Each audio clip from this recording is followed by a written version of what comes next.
Did you know that while our bodies are equipped to deal with short-term stress, chronic stress can negatively affect virtually all of the major systems in our body?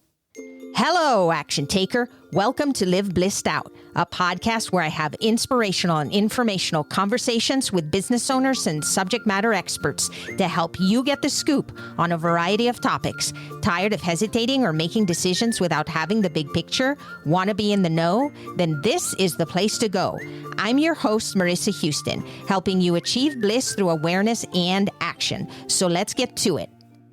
In this episode, Ann Wagner shares the top 5 things that you can do every day to prioritize your own mental health. Ann is a Cornell University educated executive and creator of the 5-step signature system, Break Free from Burnout and Get Your Life Back. In 2014, a stroke and subsequent coma forced Ann to retrain her mind.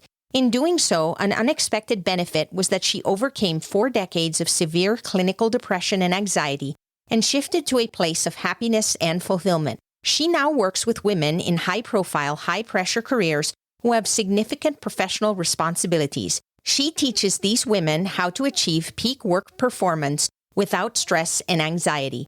To learn more, visit annwagnerlive.com. The information, opinions, and recommendations presented in this podcast are for general information only, and any reliance on the information provided in this podcast is done at your own risk. This podcast should not be considered professional advice. And it's great to have you on the show. Thanks for having me, Marissa. I really appreciate it. What are we talking about today, Ann? Well, I thought we'd talk about stress because so many of us have stressful situations, and there's outside stress, like we've had COVID last year, and we have stress of reading the news and social media and things like that. So it affects each and every one of us. And my goal here is to tell you a bit about myself and then finish up by telling you how I kind of overcame this stress and techniques that each of your listeners can use every day to help themselves. And I'm glad that you're here today to talk about this. You know, stress is a word we use a lot. And I oftentimes think that people may even be stressed without even knowing it. There's something nagging at them, or there's something that they just can't put their finger on that's impacting the way they handle things or how they deal with things in life. People either shove it under a rug or don't even realize that it's happening, and yet it's creating this feeling of something's wrong and I can't figure out why I can't do something about it. Particularly now, with all that's been happening in the world and in our lives, things have changed a lot, Ann. People are dealing with even more stress than they've ever had to do before, particularly too, given the fact that we're exposed to so much, like you said, on social media and so much information, it starts to get at you. I'm looking forward to hearing from you about how we can handle that better. Oh, absolutely. And I might mention, based on what you said, there's some things to consider here that long-term stress, our bodies really aren't prepared for that. And it can really have an adverse effect. I mean, it can manifest itself in disease. It can manifest in low fertility. There's a lot of issues with long-term stress. So I was one of these very high-stress individuals. I was a well-educated woman, and I was the main breadwinner in my family. I was an executive in healthcare sales and IT sales. And for various reasons, I had a partner who was unable to contribute financially to the household. So we had a nanny. And to top it all off, I had 2 children that were 11 months apart in age and didn't have maternity leave. And I can remember each of them, when we were toddlers, grabbing my ankles with their arms so that I wouldn't go to the airport, travel and go and sell something. Very, very stressful time. And during that time, I also had pretty poor health for most of my life. Physical health, had a lot of orthopedic stuff. I had a lot of mental health issues, usually depression and anxiety, to the point where I had a lot of suicidal ideation. And even though I sought help from counselors, from physicians, things like that, got medications, nothing really touched it. And I kind of came away with this feeling like, this is my lot in life. I guess I just have to push this way down deep, these feelings, and soldier on. So that was all fine and dandy, very heavy, heavy stress. And again, the depression was pretty serious. And then about 7 years ago, something rather dramatic happened. I went in for yet another shoulder surgery and it went fine, but they presumed that I threw some clots because 2 weeks to the day later, I had a stroke, and I had no risk factors for stroke whatsoever. In addition to a stroke, I went into a coma. I had a hole in my heart. I mean, I was really, really pretty sick, and it was going to take months ultimately to get over this. But somebody suggested that to mitigate the risk of the stroke, that I start meditating to kind of enhance the neuroplasticity of my brain. I thought, okay, well, I didn't really have any favorable thoughts about meditation. That had never been suggested. I thought it was kind of something that was only done in Eastern spiritual traditions, but I was in no place to argue. So I did that. And very serendipitously, I had a girlfriend who suggested that I also start affirmations. And specifically, she said, I want you to start saying, I am healthy, and say it with as much feeling as you can. And I'm like, first I looked at her and I said, you're crazy. I'm about as far from healthy as I can be, right? Laid out after a surgery, and I was on oxygen after the stroke. I mean, everything just seemed to be crumbling. But I did this anyway for whatever reason. First of all, my physical health turned around dramatically, and I was like, whoa, I felt really good physically. Now, I had suffered from mental health issues for 4 decades, since puberty, as far as I could remember. And that had just stopped. It was as if the depression and the anxiety went away. And as a trained physiology major, I thought, this is impossible. How did this happen? So I've been on this mission to replicate what I did so that I could give others hope that I never had. I thought that life was just meant to be lived in an abyss, that I would never be able to turn it around. And it's interesting that when you start turning things around, the meditating affirmations, there's a whole bunch of other things that I've learned and that I teach. It's interesting that your outside environment is a reflection of what you have on the inside. So whereas I had very difficult circumstances and stressful circumstances, I learned how to turn this around so that I just don't do stress anymore. And I think stress is the precursor of having depression and anxiety. And so ultimately what I do now is I specifically focus with women that were in the same situation as me, who are in high profile, high pressure jobs, teach them how to achieve success without the stress. I think one of the reasons why I love having these conversations, not only do I selfishly get to learn from you, but I know that you've been through it. And you are wanting to give back. And that's what happens with most of us is when we learn a process and we figured out while we went through the process that there probably could have been a better way, or we figure out things that nobody shared with us at that point in time, we then think, wow, I want to help other people not have to struggle like I did because I figured out these steps that really helped me turn things around, and I want to do the same for someone else. I absolutely feel that way, Marissa. I can relate to somebody that's going through this, and I can tell them that, hey, there is a light at the end of the tunnel, and here's how you get to the light. And that is exactly the conversation that I'm excited to have with you. I know that you have 5 things that you feel people can do every day to prioritize their mental health. And I love that it's 5 things because we can't do millions of things at once, especially when we're learning new techniques and trying to make something a habit so that we can improve ourselves. By breaking it down into some simple steps, we might be able to help someone listening today that's struggling the way you did address those issues in a more direct way and in a more effective way. I agree with that, Marissa. I would also say that if you're trying these 5 techniques every day, I would urge all of your listeners not to get too upset if they can't do it right or whatever. There is no right way to do it.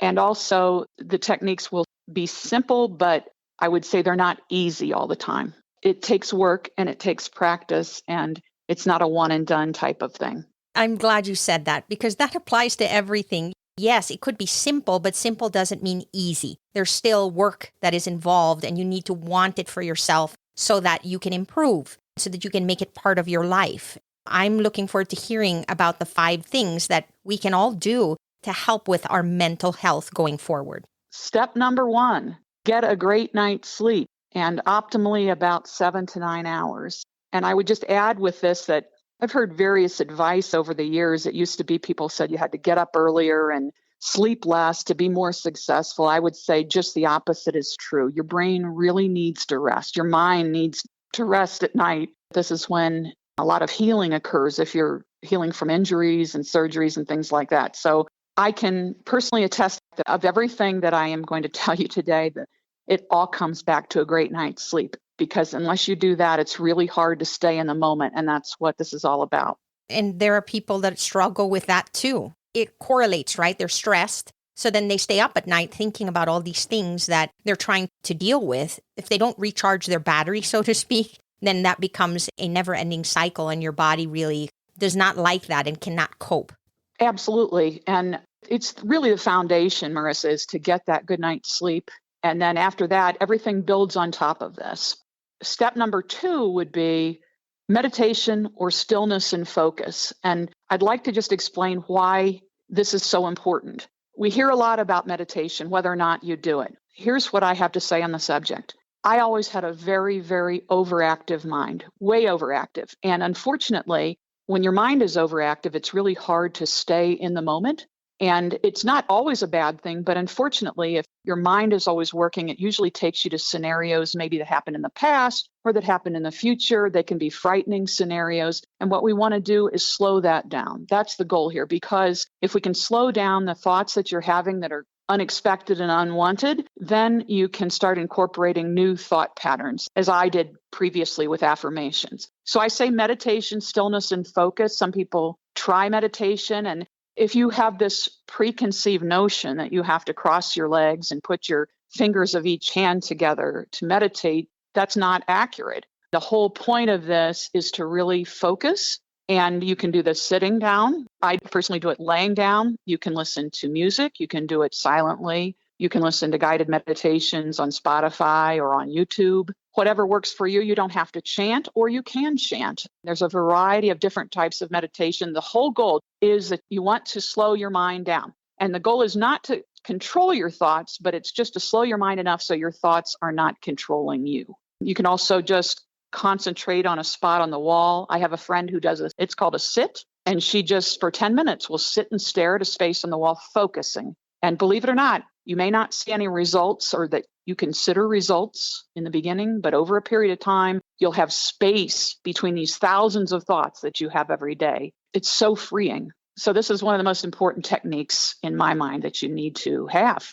I'm glad that you brought up the fact that there's different ways to do it, because you're right. People have preconceived notions about what meditation is. And then when it doesn't fit them, they go, well, I can't meditate. There's so many ways to approach it. The bottom line is you need to calm your mind, because if your mind is overactive, that can cause the stress and anxiety. And anecdotally, Marissa, I heard a YouTube video done by a Buddhist monk, and he said it's kind of like pay me now or pay me later if you don't do meditation. In other words, what he put forth was that you're either meditating now or you're going to a therapist later to deal with all of these issues. So he even suggested that even very young children learn to meditate so that they can deal with their lives better. Which brings us to number 3, and that is being in the moment. And a lot of people are in their heads for so much of the time that they're really not aware of this life that's happening. We're not guaranteed the future, and the past has already happened. So being in the moment is what you need to be to really enjoy your life, to enjoy your activities and things like that. If you're always worried when the next time's going to happen, when you can do this fun thing again, you haven't fully enjoyed just being where you're at right at the moment. There are exercises that you can do to practice being in the moment. One trick that I use is, if sometimes it's very hard to determine when the difference between being in the moment and being in our thoughts. Like, our body is separate from our thoughts. What I mean by this is, sometimes if I'm in my thoughts, I can expect that there will be a feeling or a judgment. Okay. Being present, just sitting, being present, you should have no feelings, no judgments. That would mean you're in your thoughts. And to get out of that mode, what I suggest to people is look at it as a movie. You're in your own movie. You're in your own head. What I did early on was I took 2 physical steps backward. You can do that either real steps or metaphorical steps, and sit down and just feel the surface that you're sitting on. Do whatever it takes to be conscious of being in the present moment and getting out of your head. The reason we want to do that, just to reiterate, is because we don't want to cause any fearful thoughts and things like that, because usually the present, there's nothing to really fear. You're just sitting there. That's the importance of being in the moment. If we start thinking about what is possible, then we're going to essentially imagine an outcome that we cannot control, because we don't really know what's going to happen. That's why it's the future. So if we're creating this future in our heads and assuming that it's going to maybe not turn out the way we want, then that then comes back on us and builds anticipation and anxiety about something that we don't even know is really going to happen. So being present in the moment puts you focusing on what is here and now and prevents your mind from traveling. Exactly. And further, if you get caught up in those thoughts, it's amazing how you can completely waste hours of your life. If you're worried about how you're going to react in a particular situation or how somebody's going to react to you, and you look down at your watch and you realize you spent an hour or two of your life and you've totally missed what happened for real in that period of time. Yeah. And because you don't have any control over it, you're essentially worrying about something that might never happen anyway. And so then after it's all said and done and it doesn't happen, you're like, well, I just wasted 5 hours worrying about that thing that never actually happened. It's a waste of time. And putting yourself back in the present is really where all the magic happens. I agree totally with that. And that brings us to the number 4 on the list, and that is to practice gratitude. And there's a couple reasons for this. Well, one, your mother and your father probably told you it was nice to say thank you and things like that. I wasn't a very grateful person. I was always in my head, always going to the next activity and things like that. But I find that when you practice gratitude, it really tends to ground you in the moment. And when I say practice gratitude, I mean thank, whether it's God or the universe or source or whatever is important to you. Practice thanks even for the smallest thing. And then it seems like the universe gives you more to be thankful about. It's really true. The more I practice gratitude, the more nice things come my way. It's a nice feedback loop to have. You're constantly in the positive. Particularly because when you do even say the words thank you, it's an affirmation to yourself that you are acknowledging that this is not something that you should take for granted. Just by saying thank you, you're letting the universe know and the person in front of you, or whoever you're saying it to, that you are recognizing how fortunate you are for whatever that thing is. And so that practice unto itself, it really grounds you, doesn't it? It does.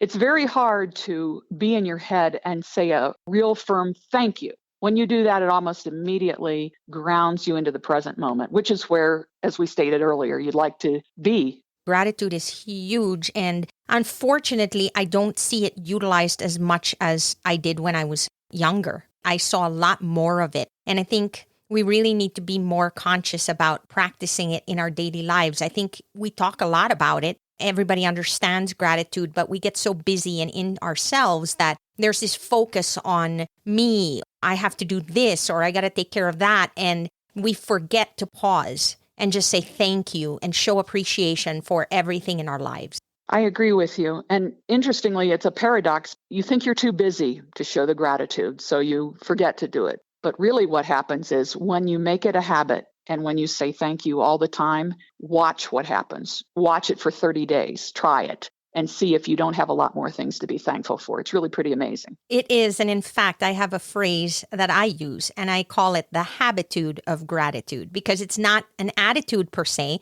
It's literally applying it. It is a habit. It's something to interject in your daily life in order for it to really manifest itself. Agreed. All of these are really lifestyle practices that you need to incorporate for it to be successful. It's not a one and done. You really do have to practice these techniques over and over. It's life-changing, though. The 5th technique that I use is practice forgiveness.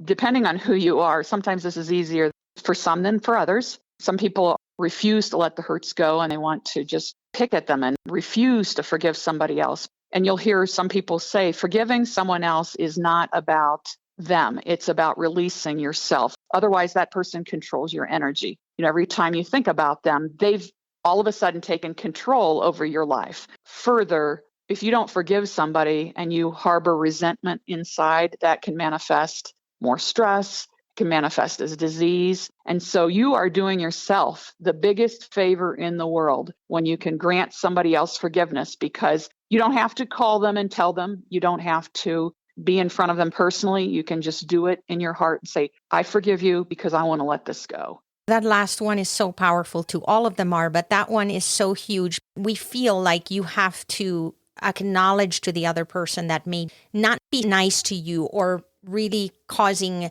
a lot of stress in your life. By forgiving them, you almost feel like you're saying to them, it's okay. And that's not what we're saying. What we're saying is you're acknowledging the fact that, for example, that person may not like you for whatever reason. They just don't like you. And so whenever they're around you, they mistreat you. And it could be a family member even. And you get to the point where you say, look, it takes two.